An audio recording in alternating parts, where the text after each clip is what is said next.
Baik, bismillahirrahmanirrahim. Pada kali ini kita akan sambung ayat 21 sehingga 40. Pada ayat 21 Allah Ta'ala berfirman lagi, "Fabi ayyi ala'i rabbikuma tukadziban?" Maka yang mana satukah di antara nikmat-nikmat Tuhan kamu yang kamu hendak dustakan? Allah Ta'ala berfirman, "Yakhruju minhumal lu'lu'u wal marjan." Dan daripada kedua laut tersebut, yakni laut air masin dan juga air tawar, keluarlah mutiara dan marjan. Di sini menunjukkan bahawa Allah Ta'ala mempunyai kuasa untuk menjadikan di dalam laut masin dan laut tawar tersebut ada mutiara dan marjan yang menjadi satu perhiasan bagi golongan wanita. Dan mutiara dan marjan suatu benda yang sangat mahal. Maksudnya di sini boleh membantu manusia untuk penjanaan, untuk perniagaan dan meningkatkan kehidupan mereka itu dengan lebih baik. Kemudian Allah Ta'ala berfirman lagi, "Fabi ayyi ala'i rabbikuma tukadziban?" Maka yang mana satukah di antara nikmat-nikmat Tuhan kamu yang hendak kamu dustakan? Allah Ta'ala berfirman, "Wallahul jawaril munsya'atu fil bahri kal'alam." Dan dialah yang menguasai kapal-kapal yang berlayar di laut yang terkembang tinggi layarnya seperti gunung-gunung.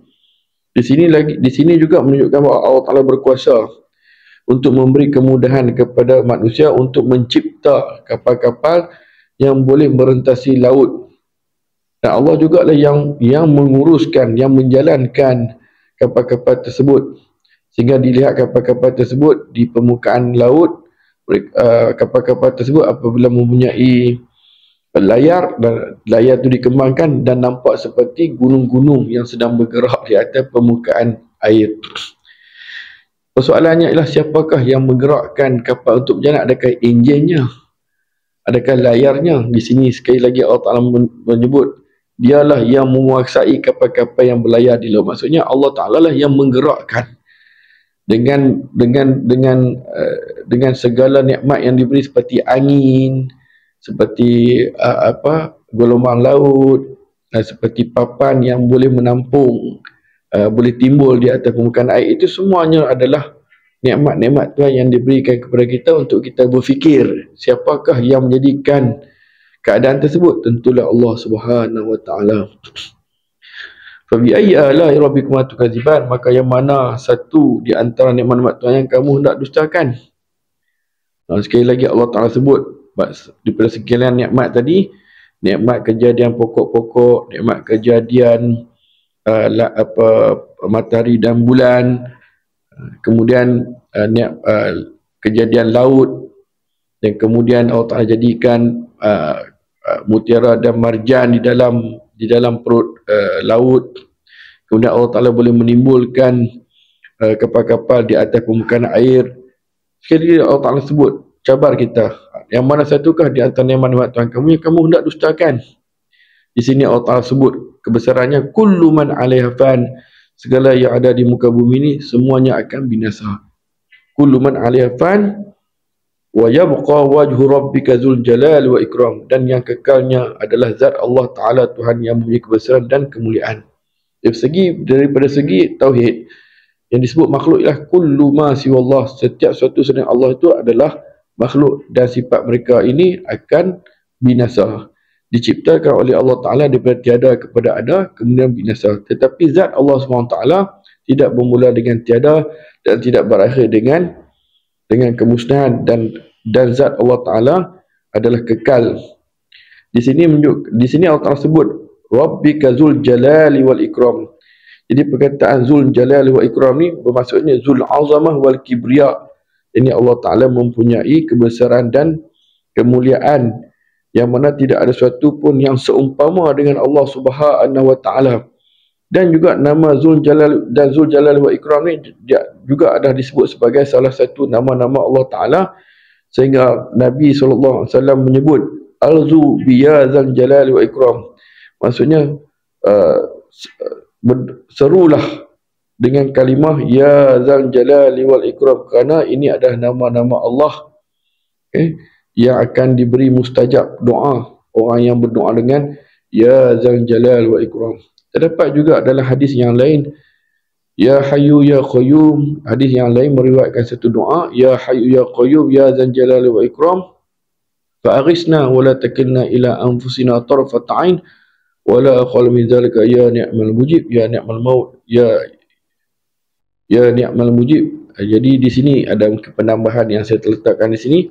Pendek ringkasnya adalah kita juga dituntut untuk menyebut perkataan Zul Jalali wal Ikram. Ini adalah menunjuk kepada kebesaran Allah Subhanahu wa taala. Dan sekali lagi Allah Taala berfirman, "Fa bi ayyi ala'i rabbikuma tukadziban?" Maka yang mana satukah di antara nikmat-nikmat Tuhan kamu yang kamu hendak dustakan? Yas'aluhu man fis samawati wal ardh kullu yawmin huwa fi sya'nin. Maksudnya di sini sekalian makhluk yang ada di langit dan di bumi sentiasa berhajat dan memohon kepadanya. Tiap-tiap masa Allah di dalam urusan mencipta dan mentadbir makhluk-makhluknya. Di sini menunjukkan bahawa setiap makhluk semuanya berhajat kepada Allah SWT. Makhluk yang ada di langit dan ada di bumi, kalau ada di langit, siapa? Malaikat, jin dan sebagainya. Yang ada di bumi juga adalah makhluk-makhluk binatang dan sebagainya. Kesemuanya berharap dan berdoa memohon pertolongan kepada Allah Subhanahu Wa Taala. Dan Allah Taala pula kullu yaumin huwa fi sya'ni, pada setiap masa ia adalah urusan mencipta dan mentadbir makhluk-makhluk, seperti Allah Taala menghidupkan makhluk, mematikan makhluk, memberi rezeki pada makhluk dan sebagainya. Maksudnya Allah Subhanahu Wa Taala melakukan apa yang telah ditetapkan dalam ilmunya berdasarkan qudrah dan iradatnya. Maka Allah Ta'ala berfirman lagi, "Fa bi ayyi ala'i rabbikuma tukadziban?" Maka yang mana satu di antara nikmat-nikmat Tuhan kamu yang hendak kamu dustakan? Sebab sebelum tu Allah Ta'ala sebut setiap masa Allah Ta'ala ada urusannya, itu menghidupkan dan matikan.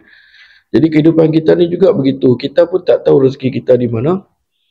Dia bila Allah Ta'ala menetapkan sesuatu tu, rezeki tidak salah alamat. Maksudnya Allah Ta'ala menetapkan sesuatu berdasarkan kepada apa yang telah ditetapkannya. Ini urusan Allah, kita serah. Tetapi di segi masa yang sama, kita hanya berusaha. Kita berusaha merancang, berfikir tentang risiko dan sebagainya. Tetapi yang mengetahui hakikat sebenarnya ialah Allah Subhanahu Wa Ta'ala. Sebaik-baik yang mengurus ialah Allah Subhanahu Wa Ta'ala. Cumanya kita buat kerja sikit kerana ia adalah suruhan daripada syariat untuk menzahirkan sifat kehambaan kita di dunia ini. Allah Ta'ala berfirman lagi, "Sanafruqu lakum ayyuhas saqulan." Kami hanya akan menguruskan hitungan dan balasan amal kamu sahaja pada hari kiamat, wahai manusia dan jin. Jadi disebut sebagai ayyuhas saqulan ni orang yang menanggung beban taklif, iaitu manusia dan jin. As-saqulan ni yakni suatu benda yang berat. Ini beratlah sebab taklif ni satu benda yang berat. Dunia ni adalah tempat beramal dan tempat taklif.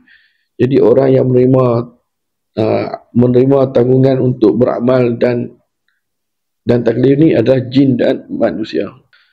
Fabi ayyi ala'i rabbikuma tukadziban? Maka yang mana satukah di antara nikmat-nikmat Tuhan kamu yang kamu nak dustakan? Ya ma'syaral jinni wal insi in istata'tum an tanfudhu min aqtaris samawati wal ardi fanfudhu la tanfudhuna illa bisultan.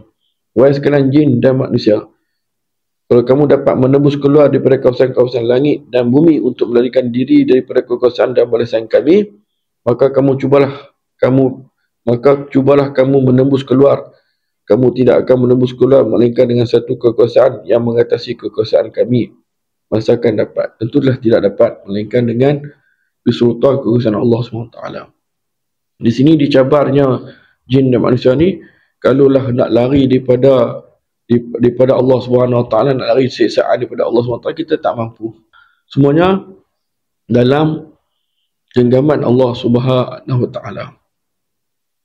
Kemudian Allah Ta'ala firman lagi, "Fabi ayyi ala'i rabbikuma tukadziban?"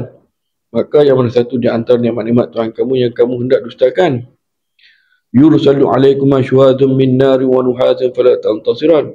Kamu wahai golongan yang kufur ingkar daripada golongan jin dan manusia akan ditimpakan dengan api yang menjulang-julang dan leburan tembaga cair yang membakar. Dengan yang demikian kamu tidak akan dapat mempertahankan diri daripada azab siksa. Di sini Allah Ta'ala memberi amaran bahawa manusia tidak mampu untuk menahan siksa-siksa berat daripada Allah. Fabi ayyi ala'i rabbikuma tukadziban? Maka yang mana satu di antara nikmat-nikmat Tuhan kamu yang kamu nak dustakan? Sekali lagi Allah Ta'ala sebut, "Fa idza syaqqatis sama'u fa kanat wadatan kadihan." Selain itu sungguh ngeri tak kala langit pecah belah lalu menjadikan ia merah mawar berkilat seperti minyak. Di sini Allah Ta'ala nak menunjukkan bahawa ayat ini menggambarkan kehancuran alam langit ketika hampir kiamat. Fabiayyi ala'i rabbikuma tukadziban fayawma idzin la yus'alu an dzambi insun wala jan. Pada masa itu tiada seorang pun sama ada manusia atau jin yang akan ditanya tentang dosanya kerana masing-masing dapat dikenal menurut keadaannya. Jadi di sini ketika itu manusia pun tak dapat nak lari. Semuanya akan ditanya. Pada masa itu tiada siapa pun sama masuk manusia dan jin yang akan ditanya tentang dosanya kerana masing-masing dapat dikenal keadaannya. Maka ketika kiamat tadi semuanya tidak akan ditanya mengenai dosa-dosa masing-masing daripada jin dan manusia, dan mereka ini akan ditanya selepas dibangkitkan nanti di akhirat kelak. Fabi ayyi ala'i rabbikuma tukadziban, maka yang mana satukah di antara nikmat Tuhan kamu yang hendak kamu dustakan. Jadi setakat ini saja sesi untuk ayat daripada ayat 20 sampai 40. InsyaAllah kita akan sambung pada sesi yang berikutnya.